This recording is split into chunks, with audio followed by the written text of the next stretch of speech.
ایک مرتبہ کا ذکر ہے کہ ایک دانا حکیم جنگل میں سے جا رہا تھا۔ اس نے وہاں ایک مور کو دیکھا جو اپنے خوبصورت پروں کے ساتھ جھوم رہا تھا۔ اس دوران اس کا ایک پر اس کے جسم سے الگ ہو گیا۔ دانا حکیم یہ سب کچھ اپنی آنکھوں سے دیکھ کر بہت حیران ہوا۔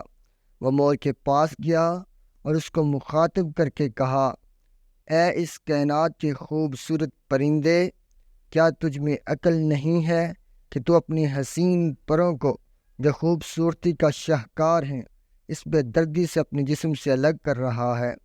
تیرے یہ خوبصورت پر جس کو لوگ محفوظ کر کے رکھتے ہیں، ان سے پنکھیاں بنائی جاتی ہیں، کیوں ان کے ساتھ ایسا کر رہے ہو؟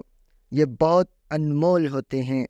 اے نادان، تیرے خالق نے تجھے خوبصورت پروں سے نوازا ہے اور تو اپنے خالق کی اس نعمت کو دھتکار رہا ہے۔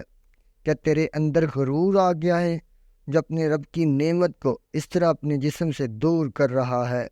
مور نے حکیم کی یہ باتیں سنی تو اس کی آنکھوں میں آنسو آ گئے اور وہ زور و قطار رونے لگا۔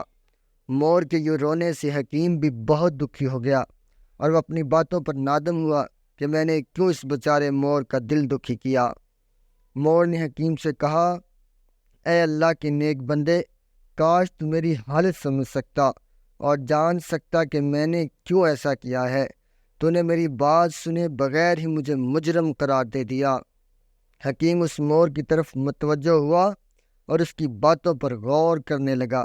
مور نے کہا، کیا تو نہیں جانتا ہر طرف سے زور، ہزاروں بلائیں میرے ان پروں کی وجہ سے میری جان لینے کے لیے آتی ہیں۔ ظالم شکاری انہی پروں کے لیے ہر طرف جال بچھاتا ہے۔ سنگ دل تیر انداز ان پروں کی خاطر ہی میری جان سے کھیلتا ہے۔ ان تمام آفتوں سے خود کو محفوظ رکھنے کے لیے میں اپنے تمام پر اپنے ہی جسم سے الگ کر دیے ہیں، اپنے آپ کو بدصورت بنا دیا تاکہ تمام بلائیں مجھ سے دور رہیں۔ میرے نزدیک جان کی حفاظت بال و پر کی حفاظت سے زیادہ ضروری ہے۔ شہرت سے گوشہ عافیت چھن جاتا ہے اور شہرت بہت سی بلاؤں کو اپنے ساتھ لاتی ہے۔ پیارے بچوں، اس لیے اگر اللہ ہم کو شہرت اور خوبصورتی دے تو ہمیں اس کا خیال رکھنا چاہیے۔